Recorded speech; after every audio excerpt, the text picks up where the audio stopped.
This is a receiver in the ear hearing aid. It has a long wire that goes inside the ear canal. The mic picks up sound and the internal processor of the hearing aid amplifies that sound. Then it travels down the receiver wire into the ear canal.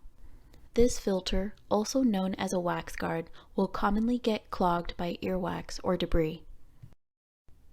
Here is the battery compartment. Please be aware that there are different sizes of hearing aid batteries. This is a behind-the-ear hearing aid with an ear mold.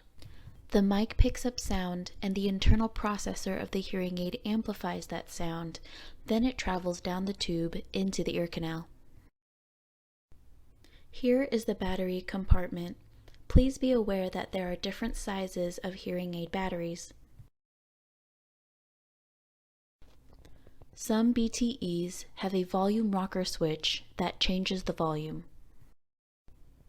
The tube is replaceable and can get detached from the ear hook. This is an in-the-ear hearing aid. It's custom molded to fit the ear canal and a portion of the outer part of the ear. The hole beneath the white part, or wax guard, is called a vent.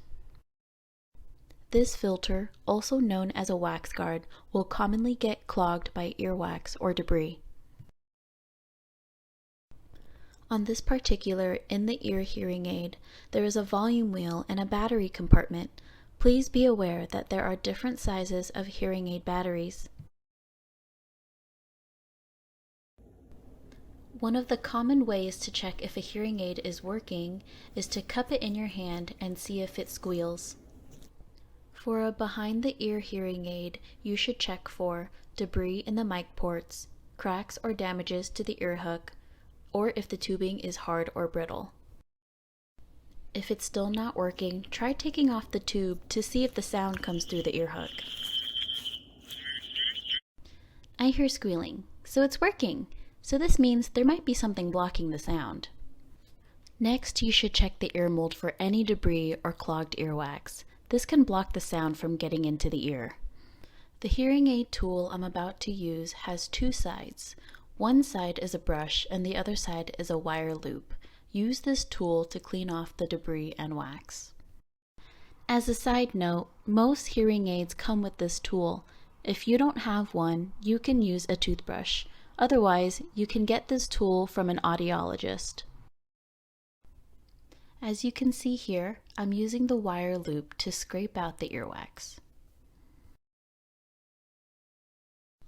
Afterwards, you can use the brush to brush off any leftover debris.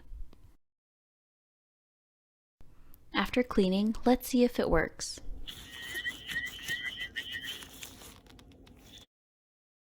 To troubleshoot a receiver in the ear hearing aid, you should check for debris in the mic ports, any signs of a frayed wire receiver, or any clogged earwax or debris in the filter.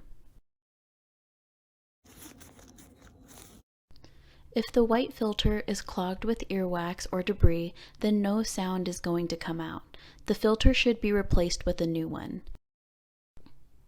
On the tool I'm using, there's an end to pull the dirty filter out and another end that has the replacement. When replacing the filter, you should also clean off any other debris around the neck of the receiver.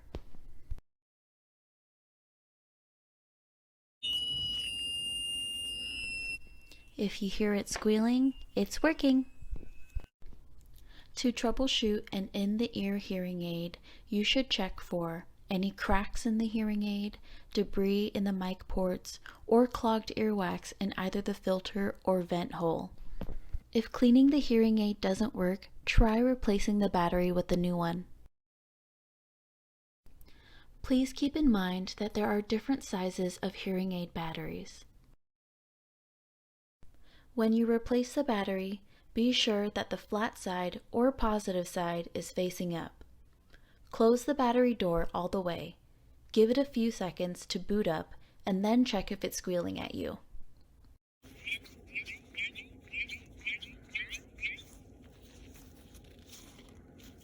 When troubleshooting any rechargeable hearing aid, repeat the same troubleshooting techniques as shown earlier.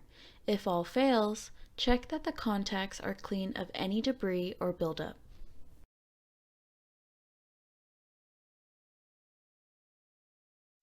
Here you can see me wiping off any debris on the contact. The contact is located on the bottom of this hearing aid, as shown by these two metal dots. After wiping it, I put the hearing aid in the charger. The light indicator tells us that the hearing aid is being charged properly. As a side note, if the light indicator isn't lighting up and the hearing aid is not charging, double check that the charger itself is plugged in properly. If all still fails after troubleshooting, please contact the patient's audiologist.